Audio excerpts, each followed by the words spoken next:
সুপ্রিয় দর্শক মণ্ডলী, সুপ্রভাত। আর মিক্স ব্লকে আপনাদের সুস্বাগত। আজ আমি একটা ভিডিও আপনাদের সামনে নিয়ে উপস্থিত করেছি।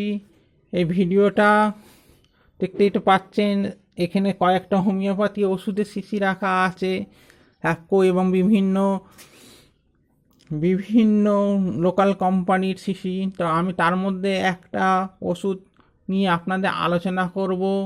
সে ওষুধের সম্বন্ধে বিষয় শুনতে গেলে আপনাকে অতি অবশ্যই ভিডিওটা পুরো দেখতে হবে এবং চ্যানেলটাকে সাবস্ক্রাইব করে পাশে থাকা বেল আইকনটা টিপে দিতে হবে, কারণ আমি এর নিত্য নতুন নানা রকম ওষুধ, হোমিওপ্যাথি ওষুধের সম্বন্ধে আপনাদের বিস্তারিতভাবে বলবো। তার মধ্যে একটা আমার বলা হয়ে গেছে গতকাল, আজ আমি আর একটা ওষুধ নিয়ে আপনাদের সামনে ডিসকাস করবো বা সবিস্তারে বলবো। তো বন্ধুবর্গ, আপনাদের কাছে বিনীত নিবেদন, আমার চ্যানেলটাকে সাবস্ক্রাইব করে পাশে থাকা বেল আইকনটা টিপে দেবেন এবং ভিডিওটা ভালো লাগলে পারে এবং বন্ধুদের মাঝে শেয়ার করতে ভুলবেন না। এছাড়াও বন্ধুদের মাঝে শেয়ার যদি করবার ইচ্ছা হয় অবশ্যই শেয়ার করে দেবেন, আর ভিডিওটা ভালো লাগলে একটা লাইক করে দেবেন। তো আজ আমি বন্ধুবর্গ এবং দর্শকবৃন্দ, আমি আজ একটা হোমিওপ্যাথি ওষুধ নিয়েছি। এই ওষুধটা হচ্ছে এবিস নাইগ্রা। এই এবিস নাইগ্রা ওষুধটার সম্বন্ধে আজকে আপনাদের আমি বিস্তারিতভাবে বলবো। এবিস নাইগ্রা বিভিন্ন পোটেন্সি বা মাদার টিনচার লোকে ব্যবহার করে থাকে। আমি এখানে মাদার টিনচারটা ব্যবহার করছি, কারণ এবিস নাইগ্রার মাদার টিনচার মোটামুটি ভালোই কাজ করে লোকের শরীরের ওপরে। তো এবিস নাইগ্রা সম্বন্ধে আপনাদের আমি আজকে বলবো।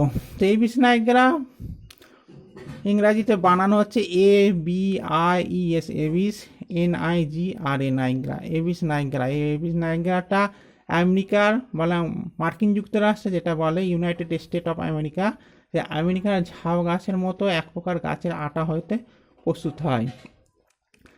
এটি একটি দীর্ঘস্থায়ী ঔষধ। পাকস্থলীর উপরে এর ক্রিয়া অধিক। কোনো পীড়ার সহিত বায়ু ও অম্বলের লক্ষণ থাকলে, বৃদ্ধদের অম্বল ও অজীর্ণ পীড়ার সহিত হৃৎপিণ্ডের কোনো পীড়া থাকলে এবং অতিরিক্ত চা পান তামাক খাওয়ার জন্য ডিসপেপসিয়া বা অজীর্ণ রোগ পীড়া হলে ইহাতে অধিক উপকার হয়। নার্ভাস, লেখাপড়ায় কার্য বা চিন্তা করিবা ক্ষমতা ত্যাগ, দিবসে নিদ্রালু মানে দিনবেলায় নিদ্রা পায়, রাত্রিতে অনিদ্রা রাত্রিতে জেগেই থাকে, কোষ্ঠবদ্ধতা মানে ধরুন পায়খানা আপনার নরম হচ্ছে তথাপি আপনার পায়খানা প্রতিদিন ক্লিয়ার হয় না বা একদিন অন্তর অন্তর হচ্ছে, এটাকে বলা হয় কোষ্ঠবদ্ধতা। আহারের পর পেটে বেদনা, এক প্রকার সে বেদনা খুবই একটা করুণ বেদনা। ভুক্তদ্রব্য পেটে গোলার মতো হয়ে থাকা কিংবা জোরে জোরে জড়িয়ে থাকে, বেদনা প্রভৃতি ইহার হয়।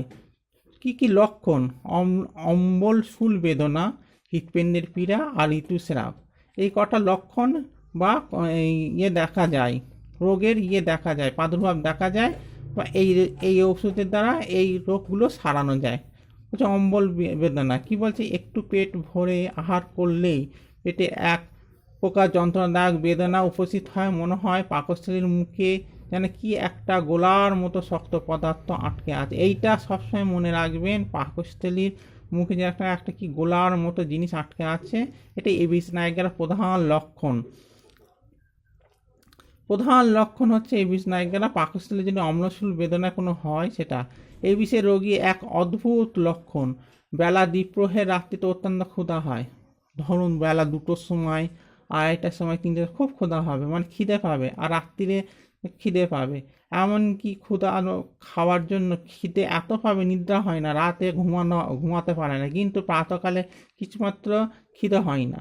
হৃৎপিণ্ডের পীড়া, এবার বলছি যেটা অতি প্রয়োজনীয় জিনিস, হৃৎপিণ্ডের পীড়া।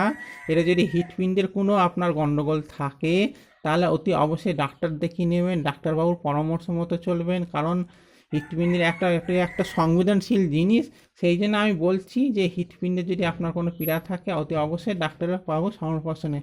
আমার ওষুধ বা আমার যে আমি যে আপনাদের এই ওষুধের সম্বন্ধে বলছি, আমার কথা শুনে আপনারা হৃৎপিণ্ডের জন্য এই ওষুধ খাবেন না। তা কী বলছে হৃৎপিণ্ডের ভিতরে বুকের ভিতর এক প্রকার যন্ত্রণা হয়, সেখানে বোধ হয় যেন কিছু আটকে আছে। রোগী তার জন্য পুনঃ মানে বারবার কাশবার সময় মুখ দিয়ে অনবরত জল ওঠে, গলায় যেন কেউ চেপে ধরে আছে, তাতে দম বন্ধ হয়ে যাওয়ার এরূপ বিবেচনা হয়। হৃৎপিণ্ডের তীক্ষ্ণ বেদনা হয়, হৃৎপিণ্ড ভারী ও হৃৎপিণ্ডের ক্রিয়া ধীর হয়, এরকম হতে থাকে।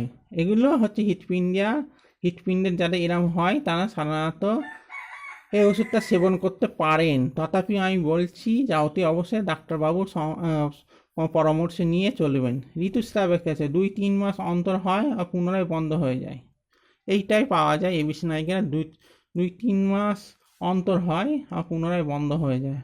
সম্বন্ধে কী ওষুধের সম্বন্ধ আছে বলছে, ব্রাইনিয়া, নাক্স, থুজা, ক্যালিকাল। বৃদ্ধি, কিছু খাওয়ার পরে এই রোগের বৃদ্ধি হলে পারে তখন এবিসি নাইগেরা আপনি দিতে পারবেন। কত পরিমাণ দিতে পারবেন, আপনি মাদার টিনচার ইউজ করতে পারবেন এবং প্রথম শক্তি হতে 30 শক্তি। যদি প্রথম শক্তি হতে 30 শক্তি ইউজ করেন বা ব্যবহার করেন, তাহলে অতিমাত্রায় 30 শক্তি হলে পরে 1 ফোঁটা করে 4 বার খাবেন প্রতিমাত্রায়। তাহলে ভিডিওটা আশা রাখি আপনাদের নিশ্চয়ই ভালো লেগেছে। আগামী দিনে এরম ভিডিও পেতে আমার আর মিক্স ব্লগটা চ্যানেলটা অবশ্যই সাবস্ক্রাইব করে রাখবেন, কারণ আমার চ্যানেলের নামই হচ্ছে আর মিক্স ব্লগ মানে বিভিন্ন ধরনের বিষয়ের ওপর আপনাদের আমি দৃষ্টিপাত করে থাকবো। এখন আমি হোমিওপ্যাথি ওষুধের ওপরে দৃষ্টিপাত করছি। তো আজকের মতো এইটুকুনি, আবার দেখা হবে একটি নতুন ব্লগে। ততক্ষণের জন্য আপনারা আমাকে বিদায় দিন। ধন্যবাদ।